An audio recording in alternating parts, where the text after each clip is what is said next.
ಎಲ್ಲರಿಗೂ ನಮಸ್ಕಾರ. CRS ರುಚಿಗೆ ಸ್ವಾಗತ. ಇವತ್ತು ನಾನು ಮದುವೆ ಮನೆಗಳಲ್ಲಿ ಮಾಡುವಂಥ ಪೈನಾಪಲ್ ಗೊಜ್ಜು ಅಥವಾ ಮುದ್ದುಳಿ ಹೇಗೆ ಮಾಡೋದಂತ ನೋಡೋಣ.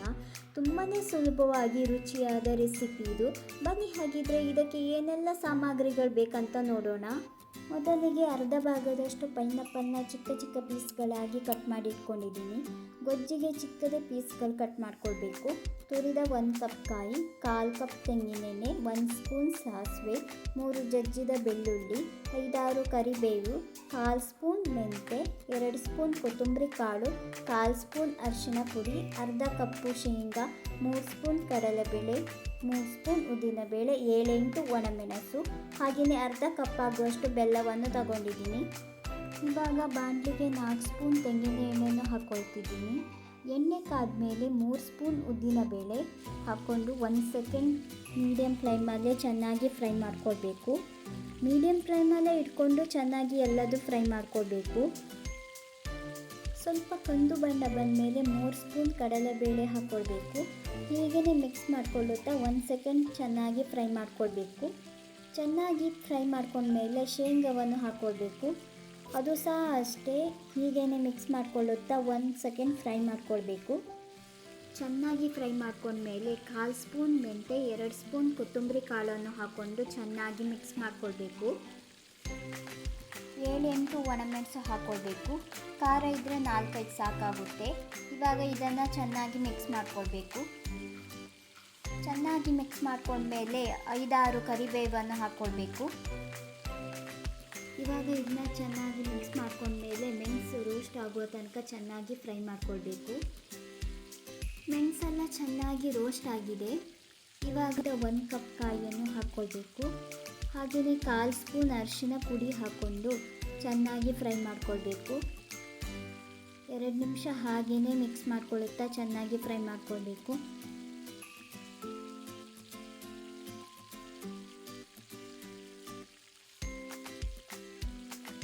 ಇವಾಗ ಚೆನ್ನಾಗಿ ಫ್ರೈ ಆಗಿದೆ.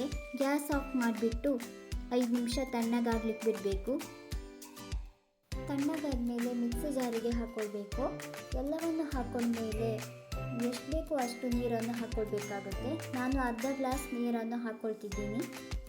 ಇವಾಗ ಇದನ್ನು ನುಣ್ಣಗೆ ರುಬ್ಕೊಳ್ಬೇಕು. ಮಸಾಲೆ ಎಲ್ಲ ನುಣ್ಣಗಾಗಿದೆ. ಇವಾಗ ಇದನ್ನ ಸೈಡಲ್ಲಿ ಇಡೋಣ. ಇವಾಗ ಬಾಣಲಿಗೆ 3 ಸ್ಪೂನ್ ತೆಂಗಿನೆಣ್ಣೆ ಹಾಕ್ಕೊಳ್ಬೇಕು. ಎಣ್ಣೆ ಕಾದ್ಮೇಲೆ 1 ಸ್ಪೂನ್ ಸಾಸಿವೆ ಹಾಕ್ಕೊಳ್ಬೇಕು. ಹಾಗೆಯೇ 3 ಜಜ್ಜಿದ ಬೆಳ್ಳುಳ್ಳಿಯನ್ನು ಹಾಕ್ಕೊಳ್ಬೇಕು. ನಂತರ ಕರಿಬೇವು ಹಾಕ್ಕೊಂಡು ಚೆನ್ನಾಗಿ ಫ್ರೈ ಮಾಡ್ಕೊಳ್ಬೇಕು.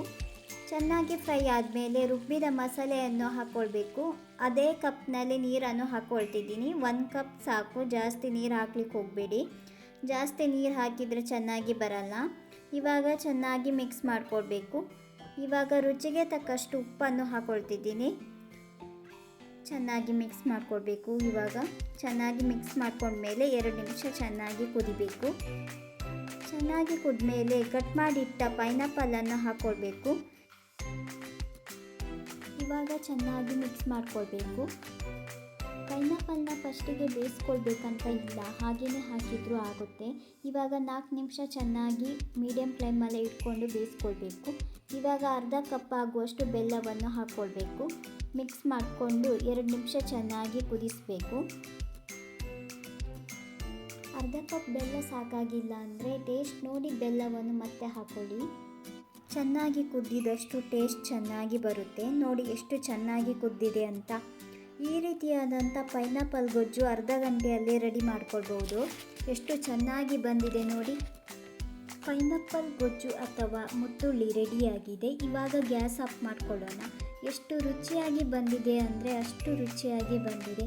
ಮದುವೆ ಮನೆಯಲ್ಲಿ ಮಾಡಿದ್ದೇ ಟೇಸ್ಟ್ ಥರನೇ ಇದೆ. ಪರಿಮಳ ಅಂತೂ ತುಂಬಾ ಬರ್ತಾ ಇದೆ. ನೋಡುವಾಗಲೇ ತಿನ್ನು ಅನಿಸ್ತಾ ಇದೆ. ಸಖತ್ ಟೇಸ್ಟಿಯಾಗಿದೆ. ಇವಾಗ ತಟ್ಟೆಗೆ ಸರ್ವ್ ಮಾಡ್ಕೊಳ್ಳೋಣ. ಅನ್ನ ಜೊತೆಗೆ, ಚಪಾತಿ ಜೊತೆಗೆ, ದೋಸೆ ಜೊತೆಗೆ, ಇಡ್ಲಿ ಜೊತೆಗೆ ತಿನ್ಬೋದು. ಬಹಳ ಟೇಸ್ಟಿಯಾಗಿರುತ್ತೆ. ಮದುವೆ ಮನೆ ಶೈಲಿಯಲ್ಲಿ ಮಾಡಿದಷ್ಟೇ ಟೇಸ್ಟಿಯಾಗಿರುತ್ತೆ. ನೀವು ಮನೆಯಲ್ಲಿ ಒಮ್ಮೆ ಟ್ರೈ ಮಾಡಿದರೆ ಖಂಡಿತ ಪದೇ ಪದೇ ಮಾಡ್ತಾ ಇರ್ತೀರಾ. ಅಷ್ಟು ಟೇಸ್ಟಿಯಾಗಿದೆ. ಹೇಗಿದೆ ಅಂತ ಕಾಮೆಂಟ್ ಬಾಕ್ಸ್ನಲ್ಲಿ ಕಮೆಂಟ್ ಮಾಡಿ. ಹಾಗೆಯೇ ಈ ರೆಸಿಪಿ ಇಷ್ಟವಾಗಿದ್ದರೆ ಲೈಕ್ ಮಾಡಿ, ಶೇರ್ ಮಾಡಿ. ನನ್ನ ಚಾನಲ್ಗೆ ಸಬ್ಸ್ಕ್ರೈಬ್ ಆಗಿಲ್ಲ ಅಂದರೆ ಇವಾಗ ಆಗಲು ಮರೆಯದಿರಿ. ಮತ್ತಷ್ಟು ಹೊಸ ರೆಸಿಪಿಗೋಸ್ಕರ CRS ರುಚಿ ಅಂತ ಹೇಳ್ತಾ ಈ ವಿಡಿಯೋ ನೋಡಿದ್ದಕ್ಕಾಗಿ ಧನ್ಯವಾದಗಳು.